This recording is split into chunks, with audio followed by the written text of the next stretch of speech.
vivre, il dit choisis la vie Raï afin de devenir Raïm. Maintenant j'explique. Le mot vie en hébreu c'est dit Raï, mais le mot Raïm veut dire deux vies. Lorsque tu vas choisir la vie, qui est purement le livre de Jean chapitre 1 verset 3, qui dit en elle était la vie, c'est-à-dire la parole. Si tu choisis la vie, c'est-à-dire la parole, tu auras deux vies. Une vie physique, la chair, et une vie spirituelle, Veroir Kodesh, Saint-Esprit. Alors, lorsque tu choisissais la vie, tu recevais Raïm, qui veut dire deux vies. Une capacité à vivre présentement ici et à vivre présentement spirituellement. Ça veut dire pendant que tu marches sur cette terre-ci, c'est le même temps, tu marches également de l'autre côté. Alors, les pensées ne sont plus soumises à ce qu'on appelle le lexique ou le langage de ce monde-ci, mais le langage du monde spirituel. C'est de cette profondeur qu'il est question ici. Lorsqu'on dit par exemple, en elle était la vie, et la vie était la lumière du monde, on arrive à comprendre Alpène, l'eau, c'est-à-dire lorsqu'on parle de l'eau, on parlait de la parole. Avec elle, toute chose pouvait être faite. Lorsque tu reçois la parole qu'il faut, pendant qu'il y a des ténèbres, parce que je vais te dire quelque chose, il n'y aura jamais de lumière sans constat. Et le constat, ce n'est pas la lumière, le constat, c'est les ténèbres. Et maintenant, on a la définition de deux choses. Il y a deux types de ténèbres. Il y a des ténèbres qui favorisent la lumière. Et il y a des ténèbres qui veulent éteindre une lumière. Maintenant, le premier cas, les ténèbres qui favorisent l'intensité de la lumière, mais ces ténèbres-là vont mettre à l'intérieur de la lumière ce qu'on appelle la conscience. Maintenant, les ténèbres qui vont plutôt absorber la lumière vont mettre à l'intérieur de cette lumière-là l'inconscience. Ça veut dire quoi? C'est peut-être solide de ce que je dis, mais je vais casser. Il y a deux types de ténèbres. Comme j'ai l'habitude de dire, il y a deux types d'ennemis. Il y a ceux qui doivent être là pour que tu comprennes que tu fais mal. Maintenant, il y a ceux-là qui sont là pour que lorsque tu vas prendre conscience des premiers ennemis, par cette conscience-là, tu sois fort pour vaincre les seconds, parce que les seconds ne rient pas. Je recommence ce que je viens de dire. Il y avait deux types de ténèbres. Les ténèbres dont on parle dans Genèse étaient des ténèbres qui doivent faciliter l'intensité de la lumière. Les ténèbres dont on parle dans le livre de Genèse ne sont pas des ténèbres de destruction. Les ténèbres dont on parle dans Genèse ne sont pas des démons. Les ténèbres dont on parle dans Genèse doivent être là pour que la lumière soit. Alors ces ténèbres-là étaient un constat. Comme j'ai dit tout à l'heure, que pour qu'il y ait lumière dans une maison, il faudrait faire un constat. Et le constat c'est lequel? C'est que nous sommes dans le noir. Et si nous sommes dans le noir, il faut que j'allume. Pourquoi? Parce que ces ténèbres sont inoffensives. Pour vous choquer encore, il faut beaucoup de ténèbres pour mesurer l'intensité d'une lampe. Peu de ténèbres, la lampe ne brille pas beaucoup. Alors pendant que tu prends ta torche et que tu te mets dehors et tu commences à torcher le soleil, il peut arriver que face à ça, ta lampe n'ait même pas d'effet. C'est pour ça que celui qui vend les torches prie qu'il n'y ait plus Néo. Tout simplement pour qu'il puisse vendre ses lampes et que lui puisse vivre. Quelle est la prière d'un vendeur de cercueil? Or, c'est clair. C'est pour ça qu'il va rester à côté de l'hôpital. Quand tu vas entrer, il va te dire, reviens me trouver. Oui, quand tu reviens, tu n'es plus vivant. Lui va les cercueils. Voilà un peu de quoi il est question. C'est que chacun va vivre au niveau où il se trouve. Le niveau de révélation que tu reçois, c'est à ce niveau-là que tu peux vivre. Pendant que tu es en train d'entrer dans la nouvelle saison, ma question c'est quel est ton message d'aujourd'hui? Tu commences à parler de la lumière du commencement pour dire qu'il y a quelque chose qui doit commencer dans ta vie. Et cela se fait par le constat des ténèbres dans lesquelles tu te trouves. Est-ce que vous avez compris maintenant comment j'arrive à descendre? Pour expliquer ce qu'on appelle quelqu'un qui veut la lumière. Tu ne peux pas avoir de lumière si tu ne fais pas de constat dans ta vie. Je suis jaloux, je suis jalouse. Je suis méchant, je suis méchant. Je tue beaucoup, j'ai fait des coups bas. Si tu ne fais pas un constat dans ta vie de ténèbres, tu ne peux pas recevoir une lumière. Alors, l'année J'ai envie de parler comme ça. C'est-à-dire quand tu vas au boulot, on t'écrit 2018, 21 janvier 2018, on ne mettra jamais 5700, jamais. C'est pour te dire que l'année où tu as vécu avec certaines émotions, il y a un constat que tu dois faire. Je suis des fois choqué lorsque, par exemple, les gens appellent ça une traversée et plutôt les gens jubilent au lieu de comprendre le réel message. En fait, chaque fin d'année est un constat et non le fait de jubiler. C'est de te dire quelque chose. C'est que si je ne fais pas de constat dans ma vie, tout ce que tu écris, Amen, Alléluia, n'a aucun sens. Parce que je dois pouvoir regarder en arrière et me dire que voilà les ténèbres que je constate dans ma vie et par ce constat, je peux bénéficier de la lumière. Si je ne fais pas de constat dans ma vie, je ne peux pas évoluer. Le problème avant de causer avec quelqu'un est un problème de méthode. Si on ne s'entend pas sur la méthode, on ne peut pas être ensemble.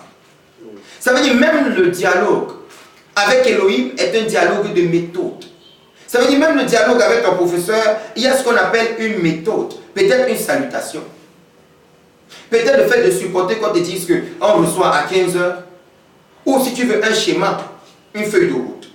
Si on n'est pas d'accord sur la méthode, on ne peut pas s'entendre. Alors, quel est donc le problème avec ceux qui ne reçoivent rien d'Elohim? Ce n'est pas qu'ils ne sont pas, c'est-à-dire ce n'est pas qu'ils ne méritent pas. Mais c'est tout simplement qu'il y a un problème de méthode. Et le seul langage qu'Elohim comprend est un langage de constat. Et le mot constat, c'est ça qui veut dire teshuva en hébreu, qui veut dire repentance. Lorsque je ferai le constat de mon attitude, je peux me présenter devant Hachem. J'explique maintenant. Écoutez-moi très attentivement. Je vais être choquant tout à l'heure. Très choquant. J'arrive pour demander une bénédiction. Hachem, je veux une brara. Je fais une bénédiction. Il dit, oh bah Hachem, parce que tu es venu. Il dit, il est content. Hein? Il dit, oui, je vais te donner la bénédiction. Et puis tu es étonné que 10 ans tu pries, il ne répond pas. Le seul langage qu'Elohim comprend pour répondre est un langage de constat. Lorsque tu dis, je veux me marier, la première des questions qui est dans ta vie, c'est que est-ce que tu es déjà marié? I will shock you. Et lorsqu'il dit, est-ce que tu es déjà marié? C'est que s'il y a quelqu'un qui occupe la place du mariage, pourquoi tu demandes? Quelqu'un qui se marie doit faire un constat de célibat. Si je ne fais pas un constat de célibat, je ne me marie pas. Il y a combien d'hommes dans cette salle? Levez un peu vos doigts. Il y en a 4. Prince, merci, baisse ton doigt, merci, merci Dolly, merci. Tu n'es pas encore un homme, tu es un homme. Mais... Alors écoutez, la question de la bénédiction est une situation de démarche. J'arrive devant Hachem, me dit Hachem, je veux me marier. Il me dit, tu n'es pas encore suffisamment conscient du mariage. Je veux me marier, il me dit, tu n'es pas encore prêt. Oublie. Mais je veux me marier. Bon, qu'est-ce que je fais? Puisque au moment où j'insiste, il y a deux choses qui se produisent spirituellement, mon oreille se ferme. Lorsque j'insiste devant Elohim dans quelque chose qu'il ne veut pas, il ferme mes oreilles. Et lorsque mon oreille se ferme, je n'entends plus. Et qu'est-ce que je vais faire? Je vais prendre des jeûnes. Je vais jeûner, il ne va pas répondre. Pourquoi? Le problème n'est pas que ce qu'il demande est mauvais. Le problème est un problème de constat. Si un homme, par exemple, qui dit qu'il veut se marier et qui n'est pas suffisamment déterminé dans sa relation, qu'est-ce que j'appelle la détermination? La capacité visuelle de ne voir qu'un modèle. Répète ça. La capacité visuelle de ne voir qu'un modèle. Et lorsque j'ai la capacité visuelle de ne voir qu'un modèle, Elohim devient un modèle pour moi. Et c'est lui qui incarne la bénédiction qui vient au-devant de moi. Et cette bénédiction devient bénédiction pour moi. C'est pour ça qu'il faut comprendre quelque chose. Un enfant qui dit qu'il a faim, on doit faire un constat dans sa vie qu'il n'a pas mangé. Devant Elohim, il n'y a pas de stockage d'informations. Parce que le stockage est détruit. Si je stocke des vivres, la même chose qui s'est produite en Égypte se produira pour moi. Laquelle des choses d'ailleurs? C'est qu'au moment où Joseph va dire que construisons ici, venons, gardons pendant 7 ans la nourriture afin que pendant les 7 années de famine, tout l'Égypte puisse vivre. Il y a des malins qui vont s'amuser à aller garder des nourritures chez eux en abondance. alors qu'on a déjà gardé dans le trésor et ils vont aller stocker chez eux. Et au moment où l'année de famine va arriver, deux choses vont se produire. C'est que tout le monde qui avait stocké les informations, enlevez le mot information, mettez nourriture, c'est le cas de l'Égypte. Tous ceux qui avaient stocké des vivres chez eux, les vivres avaient pourri. Alors qu'est-ce qu'ils font? Ils partent voir Pharaon et disent à Pharaon que les vivres ont pourri dans toutes nos maisons. Et quand il revient chez Joseph, Joseph lui fait comprendre ceci. Pour que vous puissiez accéder aux vivres de la communauté, il faudrait que chacun soit circoncis. Il se lève, il repart voir Pharaon, et Pharaon leur dit ceci, comme le dit Rachid, que mais si on arrive à vivre jusqu'à maintenant, c'est grâce à Joseph. Alors je ne crois pas que le problème de circoncision, si Joseph nous demande de faire, et si son Dieu nous tuait tous. Et c'est à ce moment-là que tout l'Égypte, c'était circoncis, à l'époque de Joseph. Tout l'Égypte, c'était circoncis. Alors je vais m'arrêter à ce niveau pour expliquer quelque chose. Lorsqu'il y a stockage de garçons dans nos têtes, il arrive que devant Elohim, on ne soit pas conscient du mariage. Non. Lorsqu'il y a beaucoup d'images de femmes dans ma tête, il peut arriver que devant Elohim, je ne sois pas suffisamment conscient du mariage. Et peu importe les jeunes que je prends, il n'y a aucune réponse. Écoutez bien évidemment, je suis rabbin, ce que je donne c'est la démarche. C'est tout. Les questions qu'on se pose, c'est comment être béni. Et comment être béni, ça veut dire, Bereshit, la lumière du commencement. Tout commence par un constat. La terre était comment? Tohu, tohu, vebohu. Premier constat. La terre était dans ce qu'on appelle une guerre la plus totale. Ça veut dire on ne pouvait pas vivre. Lorsqu'on dit tohu, vebohu, c'est traduit par informe et vide. Mais non, le mot tohu, bohu veut dire chaos. Le premier constat, c'est que c'était le chaos. Comment le livre le plus saint, Kadosh, qui existe sur la terre, commence par un constat négatif. Pourquoi le livre le plus pieux commence par un constat amer? Lequel des constats? Tohu vebohu, chaos. Pourquoi ma vie commencerait par une bénédiction et non un constat? Alors que nos sages nous disent que la démarche pour être béni est donnée depuis Bereshit. Je dois faire un constat dans ma vie. Un homme, une femme, un enfant, un jeune homme qui ne fait pas de constat dans sa vie ne peut pas changer. La décision de changer naît d'un constat. Lorsque je suis reproché, c'est pour m'amener à l'état de constat. Ne prends pas le reproche comme étant le fait qu'on te déteste. Prends le reproche comme étant un appel au constat. Lorsque je ferai le constat dans ma vie, je pourrai changer et je serai pour la bénédiction. Lorsque tu ne fais pas de constat, tu ne peux pas bénéficier du gain de grâce. Alors écoutez, je vais vous rassurer de quelque chose. Vous êtes tous leaders dans vos domaines. Spirituellement, c'est ça. Autrement dit, vous êtes tous meilleurs. Vous êtes tous excellents.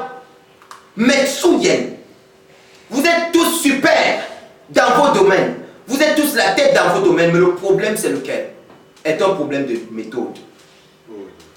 Il peut arriver que même si on a dit que je serai ministre, si la méthode, la capacité de comprendre ce que j'interprète est mauvaise, il peut arriver que cette bénédiction-là, tu ne la reçoives pas. Je suis dans le thème Bereshit qui veut dire, même pas Genèse, mais le commencement. Et je parle de la lumière du commencement ici. Comment arriver à ouvrir un sac de bénédiction? Je vais vous rappeler quelque chose. En réalité, les hommes sont très prompts à juger les autres. Mais le problème n'est pas au niveau du jugement. Le problème n'est pas au niveau du jugement. Le problème est au niveau du constat. Si j'arrive à faire un constat dans ma vie, je peux être pour la bénédiction. Ce que j'ai demandé seulement, c'est que vous puissiez me donner vos deux oreilles pour écouter 2 fois. Ça veut dire une voix purement physique parce que tu écoutes et un esprit sur la voix qui est spirituel. Pour que ça pénètre et que ça travaille. Je suis en train d'entrer dans une nouvelle année. Qu'est-ce qui peut faire que je vive rasvé, shalom, les mêmes choses que j'ai vécues lorsque je n'ai pas fait le constat? J'avais remarqué quelque chose étant à la maison. Tout le temps on m'envoyait. Et moi j'en avais marre. Tu allais entendre une fois que j'ai sorti un CD. Du genre, mes chers parents, je pars. Je vous assure, je pars, j'en ai marre. Alors qu'est-ce qui se produit? C'est qu'au moment où j'ai pris cette décision-là, de partir, où j'ai pris la décision de partir, je me suis rendu compte de quelque chose. C'est que ce qui me faisait quitter la maison, à chaque instant, n'était pas le fait que ce que mes parents faisaient était trop juste. Mes parents sont là, à côté de l'apôtre Aimé Césaire, maman et papa.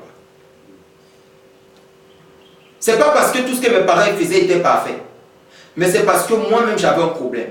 Et si j'avais compris ce problème, j'aurais pu atténuer l'attitude des parents. Et c'était lequel problème?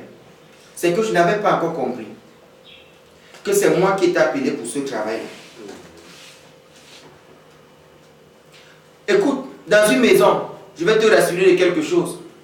Ne dis jamais, les autres sont là, ils vont faire. Il y a des travaux qui, quand ça descend, ça porte ton nom. J'étais une fois ici à la maison, je suis en train de passer. Il y avait Viviane qui était là, il y avait Dani très serviable d'ailleurs, elle était placée. Et j'ai voulu demander à Dani, mon intention était de demander à Dani de laver le sol. Et en passant, Elohim me dit, le boulot que tu as vu là, c'est pas pour Dani, c'est pour Thomas. Moi, je n'ai pas compris. Alors qu'est-ce qu'il dit? Thomas, viens laver le sol. Écoutez, je vais vous dire quelque chose. Celui qui écoute ne te dira jamais s'il te plaît. Parce que Dieu ne met jamais s'il te plaît dans sa phrase.